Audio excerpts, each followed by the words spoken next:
Students of class 12। तो हम class 12 के सेकंड चैप्टर के सेकंड पार्ट देखने वाले हैं and this part is very important also because we are just going to derive one derivation here. जैसे हमने प्रीवियस चैप्टर में इलेक्ट्रिक चार्जेस एंड फील्ड में एक डेरिवेशन किया था and what was that electric field due to point charge. In similar manner we are just going to see here electrostatic potential और electric potential due to point charge. इससे पहले वाले video में हमने क्या देख चुके थे, व्हाट इज इलेक्ट्रोस्टैटिक पोटेंशियल और electric potential and what is potential difference and general formula, dimensional formula, SI unit we have seen already. तो अब हमें देखना है electric potential due to point charge. तो हम कंसीडर करते हैं यहाँ पर कोई पॉइंट चार्ज कंसीडर कर लेते हैं and we are considering this point charge as a Q and let us any distance R and we are just putting any point P at distance R। कोई distance R ले ली है, उस पर हमने point P place कर दिया है और हम चाहते हैं यहाँ पर पोटेंशियल। और अगर जैसे हमें पता है, जैसे मुझे अभी पता है उसके अकॉर्डिंग मैं अभी लिख देता हूँ, इसका पोटेंशियल हमें जो मिलना है वो क्या मिलेगा, 1/4πε0 Q/r²। Now potential is already or electrostatic potential is a scalar quantity, so there is no sense of direction. We have to just see magnitude from यहाँ पर कोई इन्फिनिटी पर ले लेते हैं और इन्फिनिटी से हमें कोई टेस्ट चार्ज को लाना होता है। किसको लाना है? टेस्ट चार्ज को लाना होता है। तो हम यहाँ P से कोई डिस्टेंस पर 2 पॉइंट्स ले लेते हैं, point A and point B, right. और Q से ये पॉइंट B है, पॉइंट B है, उसकी डिस्टेंस हमने कंसीडर की है x। हमने कैसे करके ये चार्ज Q0 को यहाँ पर ले आए हैं B पॉइंट पर। क्या एक्सटर्नल एजेंट की हेल्प से हमने Q0 को B से ले आए हैं। जब हमने ये यहाँ से यहाँ तक लाते हैं, चलिए ये टोटल डिस्टेंस हमने x कर ली। अगर हम इस पॉइंट को Q0 से चार्ज को B से A तक लाते हैं तो सपोज कीजिए स्मॉल डिस्प्लेसमेंट dx होता है। तो हमें टोटल वर्क निकालना है। टोटल वर्क कहाँ से? We just want to bring this Q0 from infinity to any point P। तो पहले हम क्या करेंगे, स्मॉल वर्क निकालेंगे। स्मॉल वर्क के लिए स्मॉल डिस्प्लेसमेंट लेंगे और फिर उसका इंटीग्रेशन कर देंगे तो टोटल वर्क डन आ जाएगा। तो अभी इनिशियली हम कंसिडर करते हैं, let Q0 is placed at point B। So this charge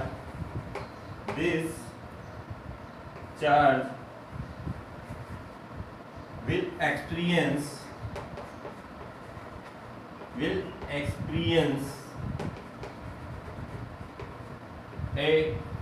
an electrostatic force।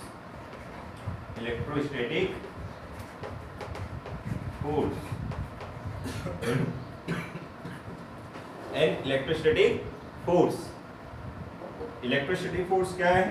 ये हमने एरो वेक्टर में रखा है। तो electrostatic force F is equal to 1/4πε0 Q0 upon r²। इसकी डायरेक्शन क्या है? पॉजिटिव चार्ज है तो ये आगे डायरेक्शन रिप्रेजेंट करेगा। ये इलेक्ट्रोस्टैटिक फोर्स की डायरेक्शन होगी, अवे फ्रॉम द चार्ज। इस इक्वेशन को हमने फर्स्ट इक्वेशन बोल किया, राइट। अब हमने Q0 को B पॉइंट से A पॉइंट के लिए लेना चाहते हैं। So to bring charge Q0 from B point to A point. अगर स्मॉल डिस्प्लेसमेंट हम करना चाहते हैं तो स्मॉल डिस्प्लेसमेंट अगर करेंगे तो स्मॉल वर्क भी होगा। देन क्या लिख सकते हैं? Small work dW is equal to force into small displacement, right ना। और ये क्या करता है? फोर्स की डायरेक्शन इधर होती है, राइट, और डिस्प्लेसमेंट अपोजिट डायरेक्शन में होता है। तो एंगल क्या आ जाता है? एंगल कितना बन रहा है? 180 डिग्री। यस और नो? चलिए लिख लीजिएगा इतना, फिर उसको मैं इरेज करके आगे की स्टेप लिखता हूँ। फिर से इलेक्ट्रोस्टैटिक फोर्स अगर बी पर क्यू नॉट को रखा है तो क्या हो जाएगा 1/4 Q naught upon R square.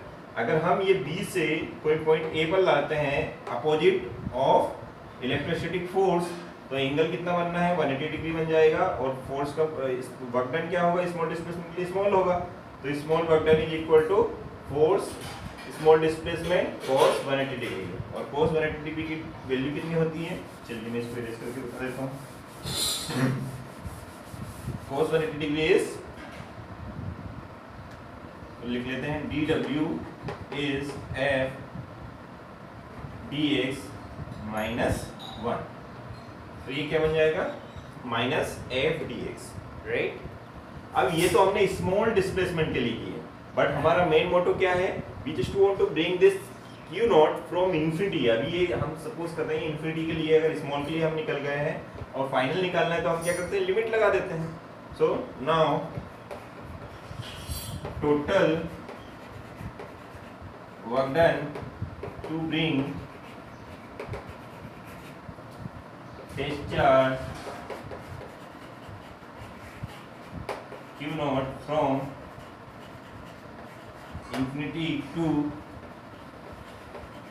any point कौन सा पॉइंट लिया है हमने any point P right any point P तो नेटवर्क का इसमें then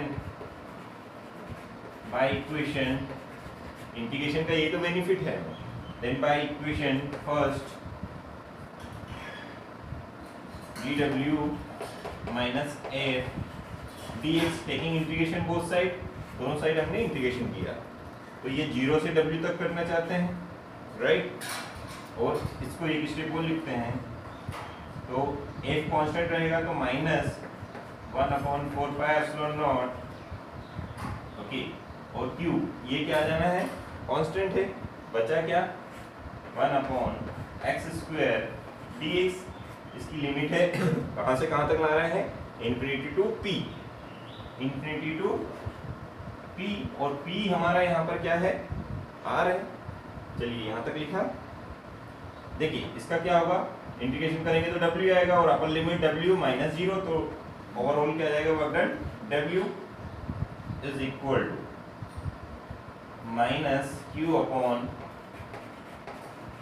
4πε0 बताइए इसका लिमिट रखना है तो ये क्या जाएगा ऊपर चला जाएगा x⁻² हो जाएगा और फॉर्मूला हमारा क्या होता है x⁻n का xn+1 अपॉन n+1 ये फॉर्मूला हम यहाँ पर यूज करने वाले हैं तो बताइए क्या होगा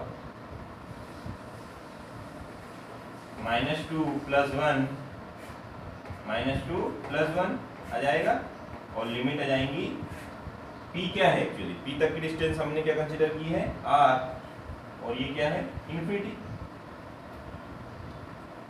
चलिए देखें आगे चलिए आगे देखते हैं तो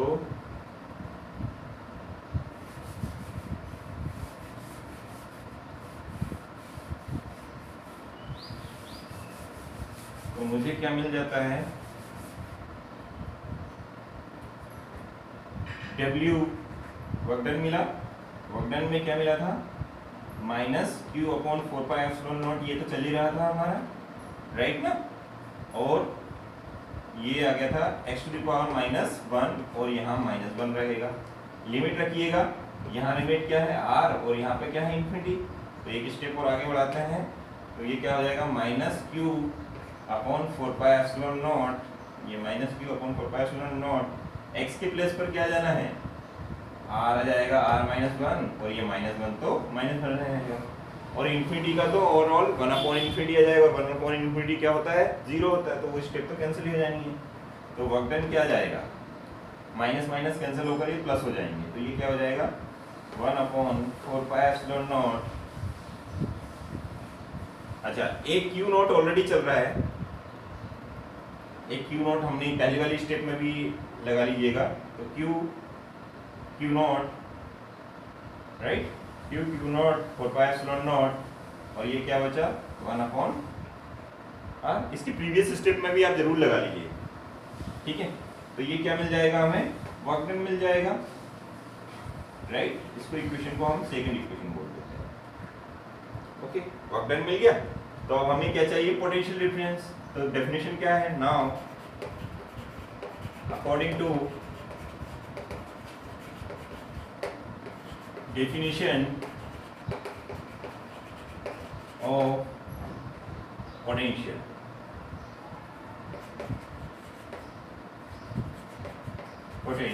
पोटेंशियल डेफिनेशन क्या होती है, V is equal to W upon Q naught, right. देखिएगा मैंने उधर आई थिंक सिर्फ एक पॉइंट चार्ज ही लगाया था, टेस्ट चार्ज लगाना भूल गया होगा, क्योंकि इलेक्ट्रोस्टैटिक फोर्स में तो दोनों चार्जेस का प्रोडक्ट होता है, तो आप उसको एक बार थोड़ा देख लीजिएगा। तो ये क्या हो गया, 1 upon 4 pi epsilon naught Q naught upon R, और ये क्या है, Q नॉट। तो ये टेस्ट चार्ज से टेस्ट चार्ज कैंसिल हो जाता है। Then what we are getting expression, V is equal to 1 upon 4 pi epsilon naught Q upon R। So what we are getting? We are getting potential V is equal to 1 upon 4 pi epsilon naught Q upon R. Yes or no? चलिए, तो हमने electric potential due to point charge देखा है और electric field due to point charge देखा है। तो दोनों में क्या रिलेशन है, एक बार वो भी देख लेते हैं। तो देखते हैं relation between electric field due to point charge and electric field due to point charge and electric potential due to point charge. तो रिलेशन भी देख ही लेते हैं। Relation between electric field due to point charge and electric potential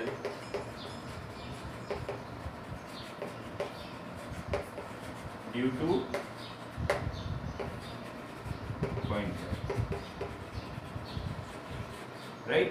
मतलब electric field due to point charge, इसमें तो general formula हमें पता है, E is equal to 1 upon 4 pi epsilon naught Q upon R square मिला था, ये vector quantity थी। और यही हमें electric potential due to same charge हम निकालना चाहें तो क्या मिलेगा, 1 upon 4 pi epsilon naught Q upon R। ये रिलेशन आ जाता है। तो इस इक्वेशन को मैंने फर्स्ट बोल दिया, इस इक्वेशन को सेकंड बोल देता हूँ। तो रिलेशन निकालता हूँ फर्स्ट डिवाइडेड बाय सेकंड। तो क्या रिलेशन आता है, E अपॉन V, राइट। तो ये आ जाएगा 1 upon 4 pi epsilon naught Q upon R square into 4 pi epsilon not R upon Q, Q से Q cancel, right. 4 pi epsilon not से 4 pi epsilon not cancel, R से 1R cancel. तो क्या मिल जाता है, E is equal to V upon, yes, right.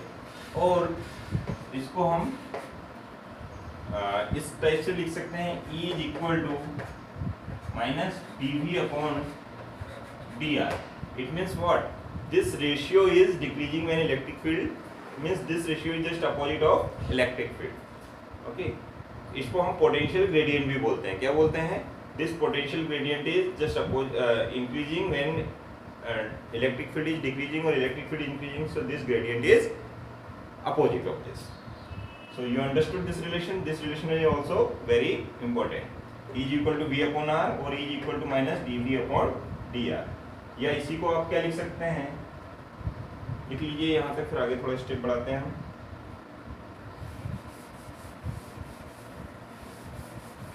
क्या मिला था हमें, E is minus dV upon dr। इधर इसको ले लीजिए, E dr माइनस माइनस इधर ले लिया, ये dV आ गया, यस। एक्चुअल में क्या है, ये भी डिस्प्लेसमेंट है, ये भी ये भी वेक्टर क्वांटिटी, ये भी वेक्टर क्वांटिटी है और ये dV है। तो ये एक्चुअल में क्या जाएगा, E डॉट dr। मतलब ये स्केलर क्वांटिटी, dV क्या है, स्केलर क्वांटिटी, तो हम इसको ऐसे भी लिख सकते हैं टेकिंग इंटीग्रेशन। तो ये क्या जाएगा, E डॉट dr, इंटीग्रेशन लिख दीजिएगा, इज इक्वल टू, ये क्या जाएगा V, राइट। तो ये रिलेशन भी हमें मैथमेटिकल कॉन्सेप्ट या न्यूमेरिकल सॉल्व करने के लिए कहीं यूज होता है, तो इसको याद रखिए, राइट। अब हमें देखना है ग्राफ। ग्राफ किसके लिए? ग्राफ इलेक्ट्रिक फील्ड और इलेक्ट्रिक पोटेंशियल दोनों के पॉइंट चार्ज के लिए। Graph for E V versus R due to point charge. Point charge के लिए इलेक्ट्रिक फील्ड और दोनों के लिए देखते हैं। तो हमने क्या लिया, वाई एक्सिस में हमने ई वी ले लिया एंड वी वी ले लिया। ई और वी हमने वाई एक्सिस में लेते हैं और आर एक्स एक्सिस में लेते हैं। तो हम क्या देखते हैं, ग्राफ हमें इन्वर्सली प्रोपोर्शनल का ही दिखता है। तो ये इलेक्ट्रिक फील्ड, ये हमने सपोज कीजिए इलेक्ट्रिक पोटेंशियल के लिए, क्योंकि इलेक्ट्रिक पोटेंशियल में क्या है, V is inversely proportional to R, remaining things तो कांस्टेंट है। जब हमने इलेक्ट्रिक फील्ड का देखा, इलेक्ट्रिक फील्ड के केस में हमें ये ग्राफ ऐसा मिला।